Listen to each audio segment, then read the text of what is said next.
안녕하세요. 한의사 김영찬입니다. 저는 본 영화를 또 보는 것을 즐기는 편입니다. 중간부터 봐도 앞의 내용을 알고 있으니 답답하지 않고 전에는 모르고 지나갔던 영화 속에 숨겨진 다양한 암시와 장치들을 발견하는 즐거움이 있어서요. 다시 봐도 질리지 않고 영화가 참 좋습니다. 얼마 전에는 휴일에 우연히 영화 루시를 다시 봤습니다. 영화의 구성이 조금 엉성하고 인간이 뇌의 15%밖에 이용하지 못한다는 잘못된 설정이 조금 거슬리기는 했지만 또 재밌게 봤습니다. 그리고 이번에 볼 때는 뇌과학자로 연기한 모건 프리먼의 강의 내용이 흥미롭게 다가왔습니다. 우리가 뇌를 최대한 이용하게 되었을 때 어떤 일이 벌어지는지가 그 강연의 주된 내용이었지만요, 제가 이번에 좀 더 집중했던 것은 그 앞의 내용이었습니다.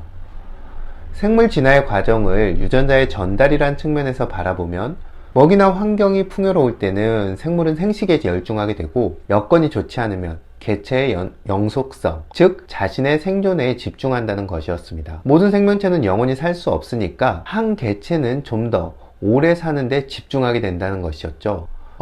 생식에 열중하거나 생존에 집중하는 이 두 가지 전략은 자신의 유전자를 다음 세대로 전달하기 위한 것이 목적이고, 이를 통해서 생물은 영원한 삶을 산다고 모건 프리먼은 말했습니다. 이 원리는 우리 몸을 이루는 세포에도 적용할 수 있습니다. 세포 수준에서의 생식은 어떤 세포의 분열을 의미하고요, 생존은 현상 유지를 의미한다고 할 수 있습니다. 한 생명의 생애 주기를 볼 때 어떤 성장의 시기에는 생식과 세포 분열에 열중하는 것이 자연스럽고 중요하지만, 그 시기를 지나 조금 더 직설적으로 표현하면 자신의 유전자를 다음 세대에 전하는 작업을 끝낸 후에는 생존에 초점을 두는 그런 생활 방식으로 전환하는 것이 좋습니다. 특히 고령화와 환경의 악화에 따라서 급속하게 늘어날 것으로 생각되는 암이 걱정된다면 40대 이후에는 삶의 방식을 적극적으로 바꿔야 합니다. 암세포의 특징인 끝없는 분열은 지속적인 생식과 같은 말입니다. 먹을 것이 풍부한 풍요로운 환경에서 개체는 생식에 열중한다는 말을 기억하실 겁니다. 반대로 여건이 좋지 않으면 생명은 생존을 위해 자신을 리셋한다고 했습니다. 이 원리를 이용해서 자발적으로 몸속 환경을 조금 궁핍한 상황에 빠뜨리는 겁니다. 이를 통해 내 몸속 세포들이 생식에서 생존으로 방향을 전환하게 만드는 거죠. 이에 관해 진화생화학 교수인 닉 레이는 그의 책 산소에서 다음과 같이 말합니다. 칼로리 제한의 최종 효과는 결국 스트레스 내성을 키우는 것이다.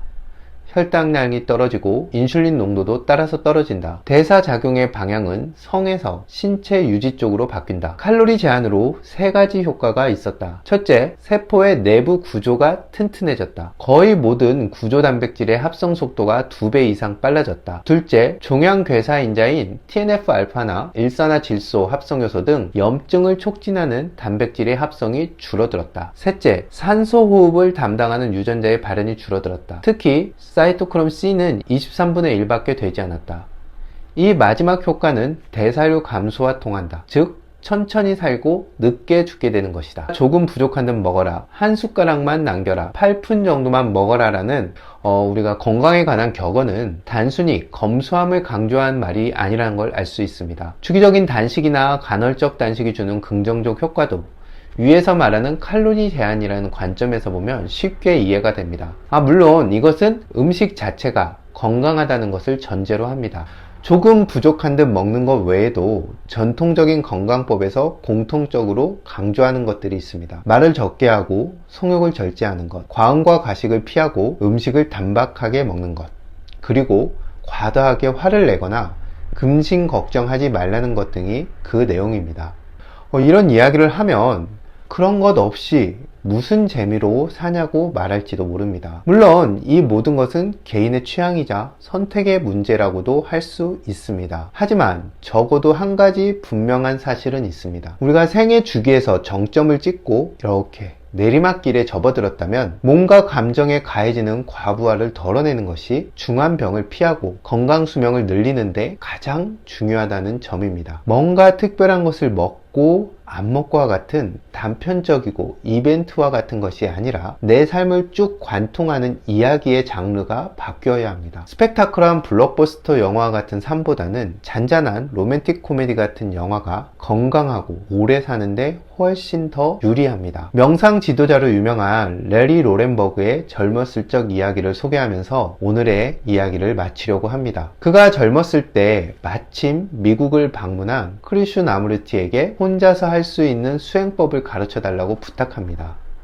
명상을 배웠지만 호흡법을 가르쳐 주지 않았기 때문이었습니다. 이에 크리슈 나무르티는 다음과 같이 말했다고 합니다. 일단 집을 정리하세요. 그리고 당신이 실제로 어떻게 살고 있는지 그거에 집중하세요. 많은 사람들이 계속 뭔가를 더 많이 해야 더 나아지고 좋아질 거란 그런 환상 속에 빠져 있는 것은 아닐까라는 생각을 할 때가 많습니다. 세상에 수많은 정보들이 그것을 부추기기도 합니다. 당신은 이런 노력이 부족하다. 이것을 꼭 해야 한다. 이것만 하면 다 된다. 이것을 먹어야 건강할 수 있다. 이것을 먹으면 또 큰일 난다. 이런 이야기들은 우리를 점점 뭔가 더 궁핍하고 불안하게 만듭니다. 무엇보다 우리를 무지하고 부족한 사람으로 그렇게 만들고 누군가에게 의존하게 만듭니다. 인생에서 그리고 건강에서 무엇을 더하는 것이 아니라 덜어내는 것이 더 중요할 때가 있습니다. 크리슈 나무르티가 집부터 정리하라고 말한 것처럼 몸과 마음에서 과한 것을 덜어내는 것이 더 중요한 때가 찾아옵니다. 저는 그때가 40 이후의 시기라고 생각합니다. 무엇을 더 먹고 더 하려고 하기보다는 식탁과 생활 방식에서 과한 것을 조금씩 덜어내기 위한 노력이 더 중요합니다. 자발적으로 선택한 조금 부족한 듯한 그렇게 사는 삶이 내 몸을 이루고 있는 세포들의 생존 의지를 일깨워 줄 것입니다. 경청해 주셔서 감사합니다.